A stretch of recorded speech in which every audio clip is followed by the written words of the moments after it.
that is an important season for Tyrique Stevenson. Now, I do want to make it clear here, there was an article written that, would the Bears listen to offers for Tyrique Stevenson? And we have a number of offers that have been projected for Tyrique Stevenson that we're going to talk about. But with Malik Muhammad coming in here, and if Malik Muhammad goes through training camp preseason and looks good, I'm not saying that Tyrique Stevenson is going to be traded before the start of the season, but by the mid part of the season, the trade deadline, if the Chicago Bears look at this and say, hey, we're probably not going to re-sign Tyrique Stevenson, and Malik Muhammad has used the starting point of the season as a really good launching pad that we feel confident in him, Tyrique Stevenson could be made available by the trade deadline for the Chicago Bears.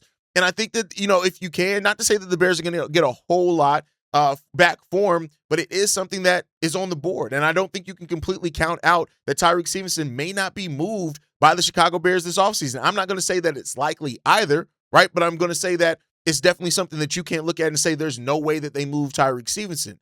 Now, for that part, the part that Tyrique has in his control is if you come in here, Jalen Johnson's back healthy, hopefully Kyler Gordon's healthy by the start of the season, you're going to go back to your more natural role with Kyler at the nickel. You got Jalen as your cornerback one. Tyrique Stevenson was thrust into having to play CB1 last season for a large chunk, and that's just not a role that he's suited for. He's not. But with the support back, you can have those things. But if he does not show out and Malik Muhammad also blows up, there are a number that I do think Tyrique Stevenson could be, because they're probably not going to extend him, could be made available. So I want to go to this article that was written by Michael Haney in regards to what deals could be offered for Tyrique Stevenson. And the first one that he writes is this. The Chicago Bears receive a 2027 fourth-round pick for Tyrique Stevenson straight up. He goes to the Los Angeles Chargers. We get that fourth-round pick from the Chargers in regards to this one. Now, we know that the Chargers do have a deficit at the cornerback position, right? J.C. Minter